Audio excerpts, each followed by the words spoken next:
First up, we have Jesse Adams.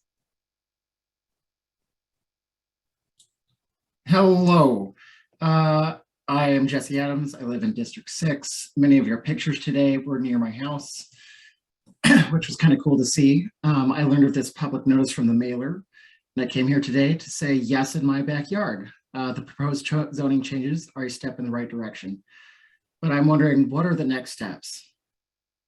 Can we remove single-family zoning in Bremerton in the spirit of the state of Oregon's HB 2001? Would the city council encourage Kitsap County to adopt a land value tax rather than our current proposed tax structure? And yeah, that's my, thank you, everyone. Thank you, Mr. Adams. Next up, we have Jeffrey Kelnan.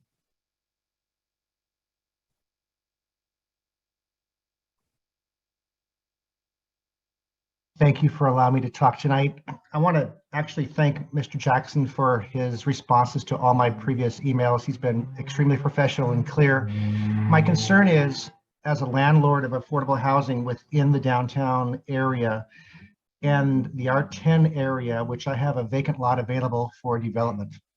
It's a 50 by 100 square foot lot, 5,000 square feet, but it appears that a duplex would be not allowed in that area under the new based on density.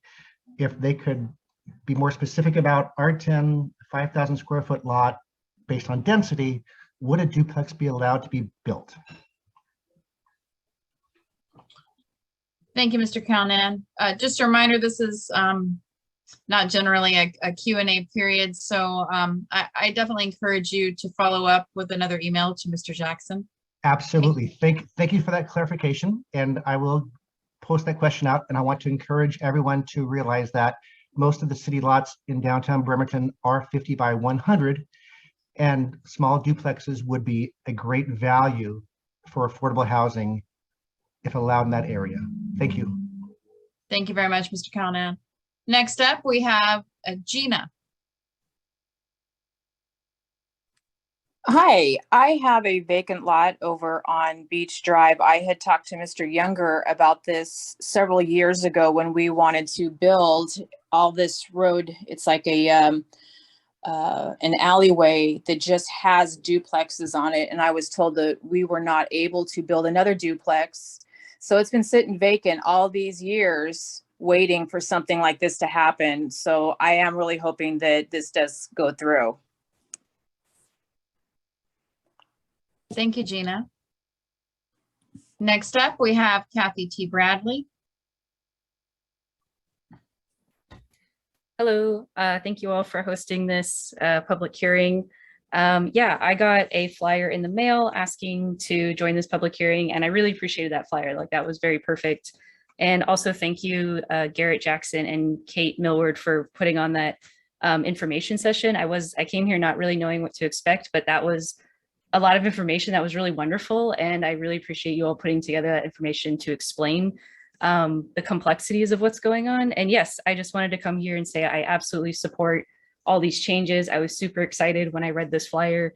As someone, I moved to Bremerton recently, and I'm at 30 and I'm a first-time homeowner finally. And honestly, it just feels lucky. And so I personally would love if others' journeys to own property wasn't as hard as mine and there was more options other than single family homes. And yeah, my only concern that I sort of mentioned earlier in the public recognition part was just my main concern is, again, just like parking requirements. I know that's like a future issue. That's not really the point of this proposal right now, but my hope in the future for Bremerton and honestly all cities is that hopefully a car is not someone's only means of transportation. There's that public transit is a more attractive option, and all these parking spaces that are required for these cottage homes or multifamily homes maybe become less useful or less precious and eventually are no longer required.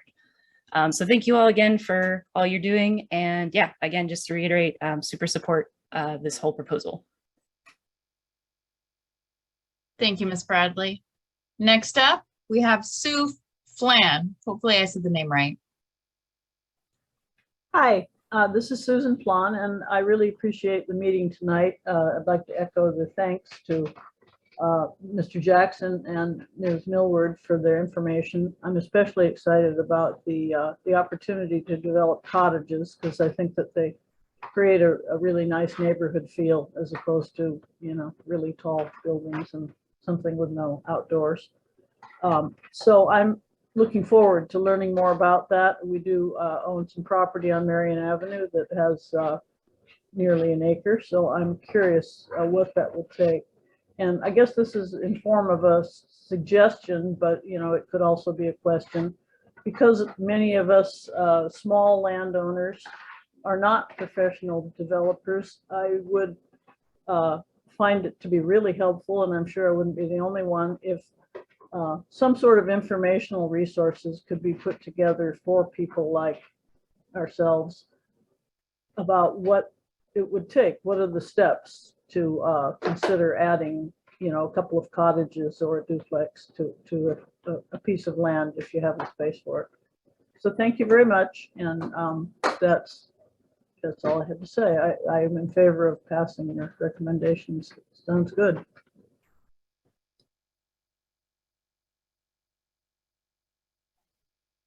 Thank you, Ms. Flon. Next up, we have Mike Nystrom.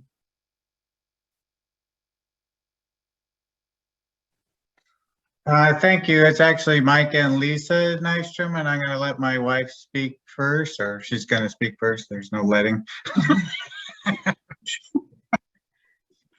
Thank you. So, you know, this is great. There's so many important issues nowadays to address, and I can see that housing and stuff is a very important. What I'm not hearing as we're trying to make room is let me just, so I'm a longtime resident. My grandparents moved here in the 40s. And my father was World War II vet, 99, recently passed away.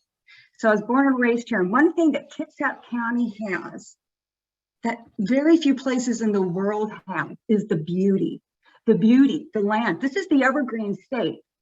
My concern is that while we are addressing these issues, we are slowly becoming the used to be green state.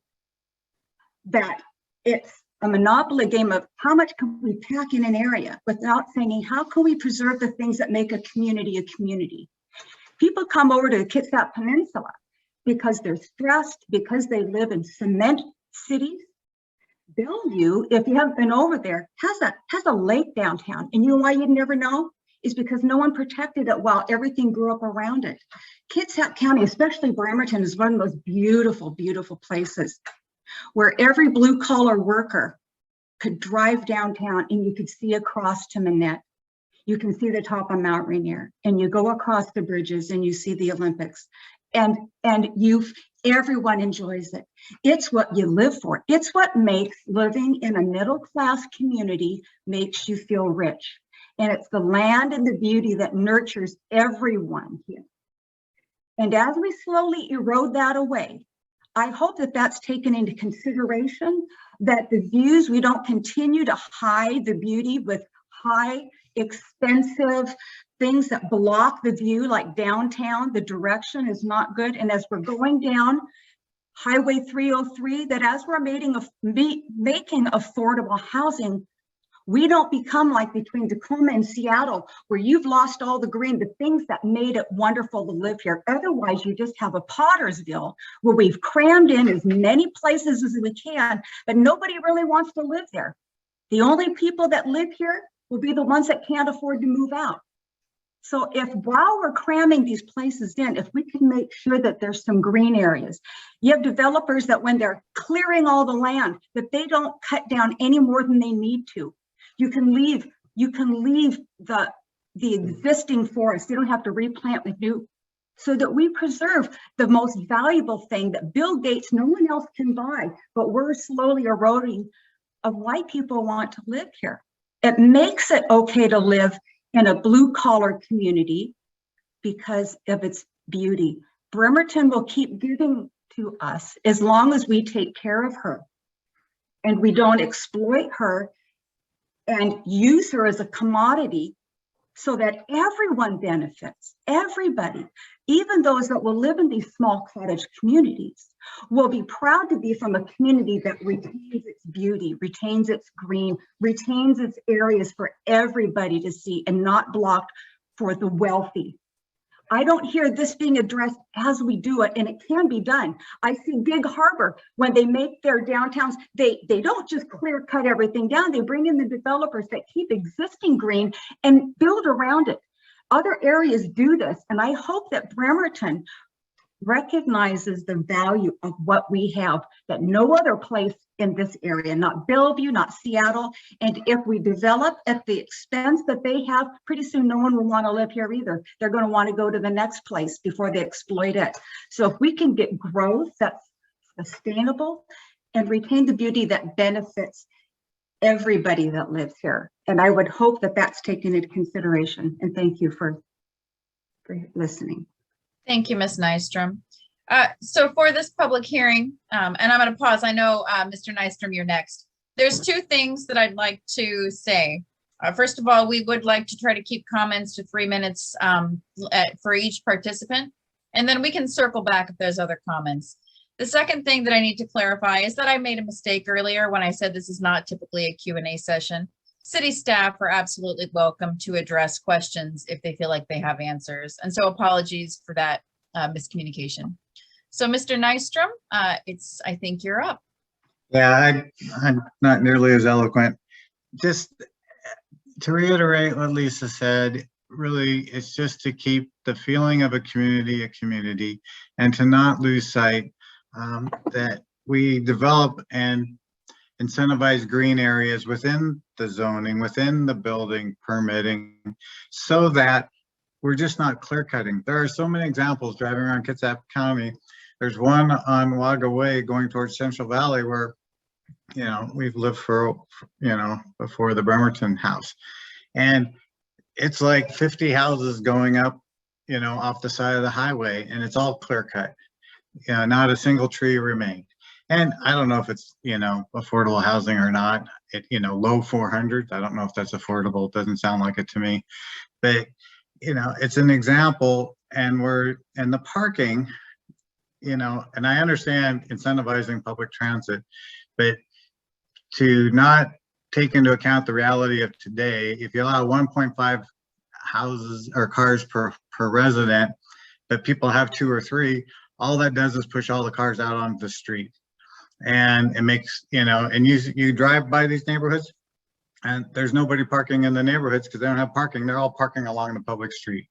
And so, you know, you gotta look at unintended consequences of this and what are you really incentivizing? So I encourage you to take into account that, you know, and in our Bremerton area, you know, someone built an additional unit just, you know, and blocked part of our view.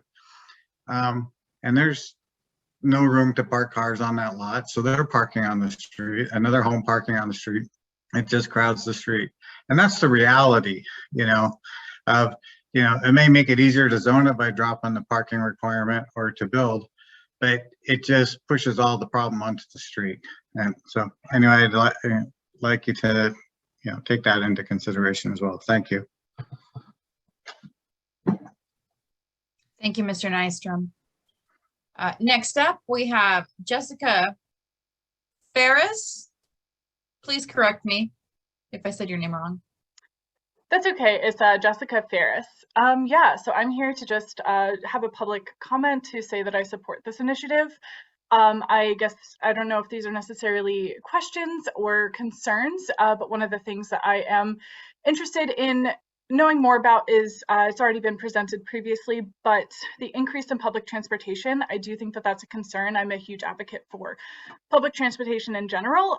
This is one of the first places that I've really lived that I have required to have a car because I have lived in previous places that I could take a bus or a subway to. And so I think increasing public transportation opportunities and availability would really be great, especially if there is a conversation around increasing density. The other thing that I have is concern or question I have is if there is increased options for housing, how will Bremerton City possibly keep rents controlled or rent controlled or decrease or limit the increase in rent? I feel like my rent has been increased over the past year by a lot, and that's kind of concerning because I'm, just I would like to continue living here, and I feel in some ways that I'm being pushed out of the housing that I have, the apartment that I live in. So I guess that's, I don't know if it needs to be addressed right now, but something for City Council to consider, that if there is increase in housing, how will they possibly decrease rents or keep it somewhat stabilized so that they don't continue to go through the roof every year? And I guess my other comment is that I actually am, to be kind of bold, is that I kind of oppose all these NIMBY arguments that are currently happening right now, because actually increasing density would preserve the green spaces within Kitsap County if you are not incorporating and keep developing these single family houses, then actually these green spaces can continue to be preserved. And I feel like this conversation about limiting or not wanting density is other red flags for concerns that aren't actually about housing, but are actually about other things. So I think that it's my only comment that I have, and thank you for letting me speak tonight. Thank you, Ms. Ferris. Next up, we have Vadim. Hi, it's Vadim Kogan. Vadim, thank you. Thank you. Yeah, and thank you for the presentation. It was really helpful to watch and kind of engage with the information. I got the mailer. I wanted to be part of this. I moved to Bremerton in 2019. I was originally living in Boston, Chicago before this. I've seen my rent increase pretty substantially from about $1,300 to close to $2,000 now, just in a couple of years. So I do give my support to this initiative, increasing the amount, the supply of housing in Bremerton, especially with this, with an increased density, I hope will result in decreased rents or more affordable housing being available. I commend you all for putting this together. I don't think, as Jessica had mentioned before, I don't necessarily think that this is going to result in the degradation of the green space of Bremerton. I do think that that's a big pull for the county. I hope that with more dense housing, we will actually reduce the amount of single family units that we're building in and the amount of environmental degradation that we're putting upon the county. One of the things I wanted to talk about is just because we have a larger supply of housing doesn't necessarily mean that the rents will decrease or the cost of housing will decrease as well. So it's one of the things I wanted to flag for the council here is this is a great step and I support it. Once that is done, how are you going to ensure that given this increased supply, we're not just building, luxury units that are going to be unaffordable for the majority of the population here, especially given the fact that Washington is growing pretty quickly, as is Bremerton. So thank you all. Thank you, Vadim Kogan. Next up, we have Jane Robolowski. Hello. First, I have a question that I'd like planning staff to answer. When you're changing net versus gross acreage, you mentioned that if there were wetlands on the property, that wouldn't count. So let's say somebody has what's now considered an unbuildable lot because 80% is wetlands or wetland buffer. Are you still proposing that they could have 10 units on that 1 acre? And just question. So she directly asked me a question. Generally, we wait for the chair to say, staff, please answer that question. But as it seems to be a bit uneven, I'm happy to answer this question, and chair, please direct me in the future if you'd like me to answer individual questions. Thank you. That being said, for protocol, Thank you. There are other guiding development factors that will prohibit development in the situation that you're referencing. So if there is a wetland buffer, there is still only if there is no developable area or a very limited developable area, you can still only develop in that small area. And then it takes, practicality takes over at that point. Every single family home requires 2 parking spaces. The maximum height in the low density residential zone is 35 feet. The maximum development coverage is 60% of your lot. So can be 60% of a lot can be covered with impervious surfaces. None of those standards are proposed to be changed as it would apply to these housing types. Duplexes require 2 parking spaces per unit. Triplexes count as multifamily, and I believe that they are based, parking is based on the number of bedrooms. That isn't proposed to change. Cottage housing is 1.5 spaces is proposed, but my point is that you can only develop for what is practical on the lot.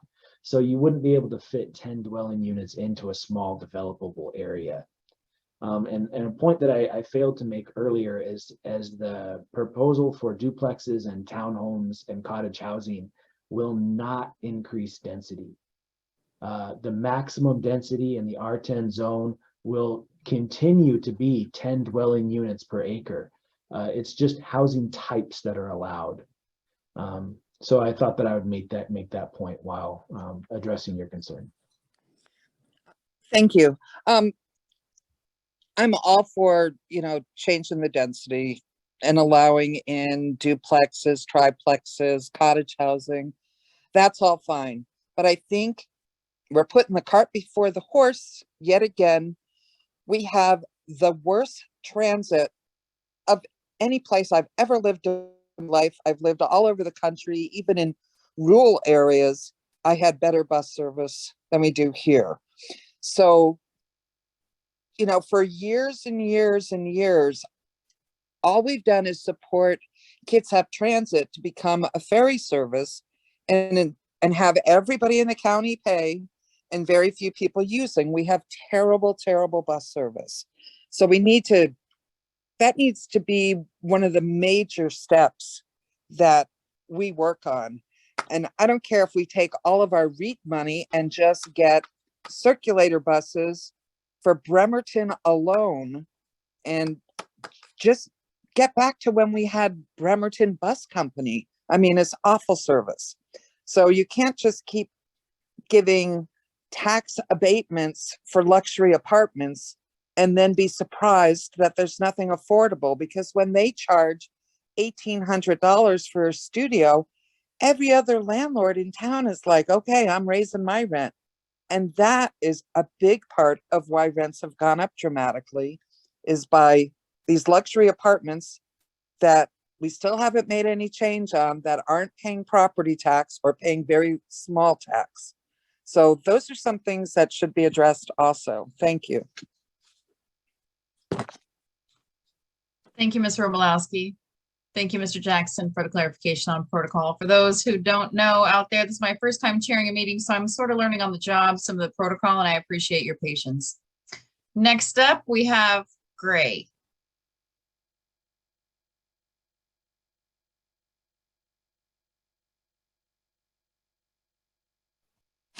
Yeah, hello, good evening. Thanks for hosting this meeting. I live in, I believe, the 6th district with Mr. Goodnow.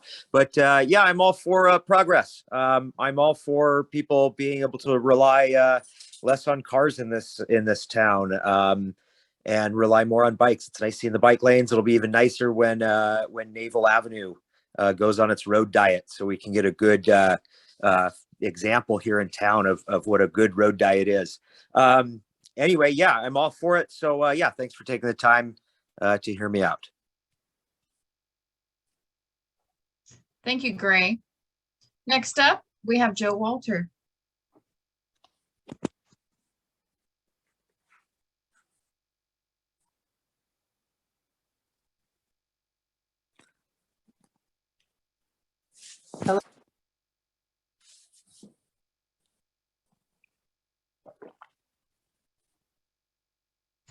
Joe Walter, are you there? I am. Can I be heard now? Oh, yes. Thank you. Thank you again. I think I'm understanding the proposal. And of course, my biggest concern is around low-income housing. Thank you for adding the Bremerton Housing Authority to the folks who will get the exception along with other charities. And that looks like affordable housing to me, I hope. And I am concerned that we are lightening the requirements for development. And I think I'm echoing what some others have said, and that what we are doing is creating more housing without any confidence that it will mean more low-income housing. If I'm understanding the cottage development idea, it makes me think of something like the Habitat development on, is it Arsenal? Where it's a bunch of little houses that are around a central courtyard where the kids can play and it feels like community and looks like community. My concern is that we're now just making it easier for developers to produce very expensive tiny homes. I'm not sure how if we have any ways to set limits on how much they're going to sell these houses for. And in the duplex idea, I saw the one where we had a property line going down the center of a house. Certainly, I'm concerned that we're creating more housing without enough consideration for being sure that the people that, like, what is the number? What represents a single family home? Is it $400,000? I understand for renting that we're trying to aim for 30% of your income will pay for your housing costs, and nobody is getting that, but at least that's clear for me as far as rentals go. So I hope you'll keep those concerns in mind and not just make it easier for developers to create money-making opportunities that don't necessarily serve the deepest needs of our community. All right, thanks. Thank you, Ms. Walter. Next up, we have Jesse Adams.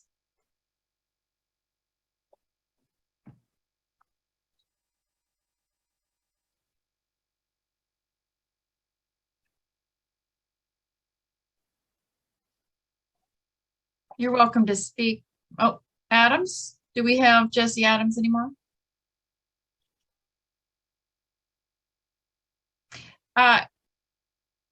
Okay, I saw the hand go down and back up, but I'd like to invite Jesse Adams in for the next public comment. Sorry, I never got unmuted there. Oh, I'm sorry. We can hear you loud and clear now. Okay, sustainable growth is good. Green space is good. You cannot have affordable housing without building up. Unaffordable housing creates human misery. Dense housing minimizes urban sprawl and preserves green space. Thank you. Oh, thank you. Okay, next is Ed Cunningham.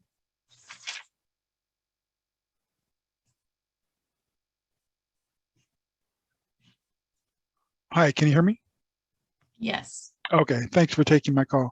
I just want to say I voted for Greg, and I appreciate what he's done. And he walked around my neighborhood, and I spoke with him, and I really appreciate what he stood for. And I spoke to him at that time about certain issues, and one of those issues was crime in the area, and I wanted to see what we're going to do about addressing the crime and with more density. I lived in the inner cities before. I've lived in Boston. I've lived in Phoenix. I've lived in downtown Seattle. I've lived in a lot of big cities, and with a lot of density issues, there's a lot more crime, and is that going to be how they're going to address that issue? Other thing is, when my neighborhood is, there was a house that was just recently sold, and It was by insurance.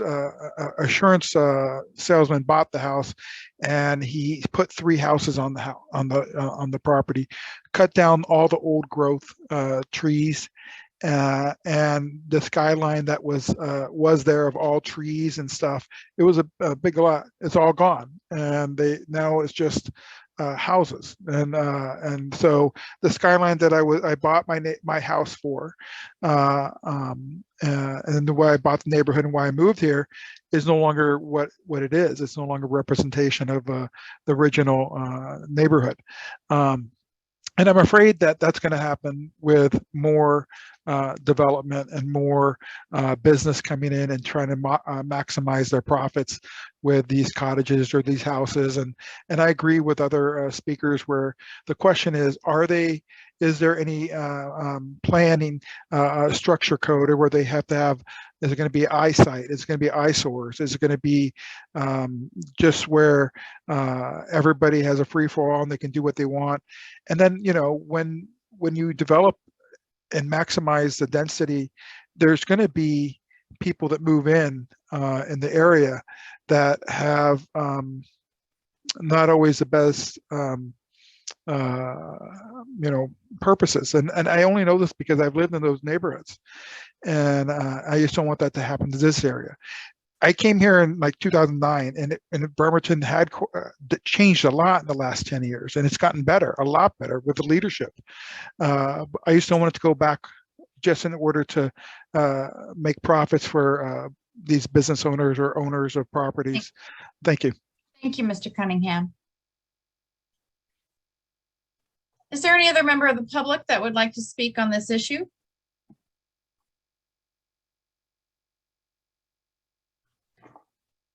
Let's see, we have, I see a hand up, but it's from a council member. I'm still in the public comment, public hearing portion. Are there any members of the public who wish to comment on this? Okay, seeing none, I close public hearing. So the next thing on the agenda is to go to the council for a motion. However, I'd like to take the temperature of the group to find out if there's a desire to take a 4-minute break. After hearing all of what we've heard from public comment, I feel like maybe it's a good idea to step away and digest all the really great information. So I'm just kind of getting thumbs up. Any other council members not like to take a 5-minute break? Okay, so Mr. Sorensen, what do we do next for a 5-minute break? All right, I'll pause recording.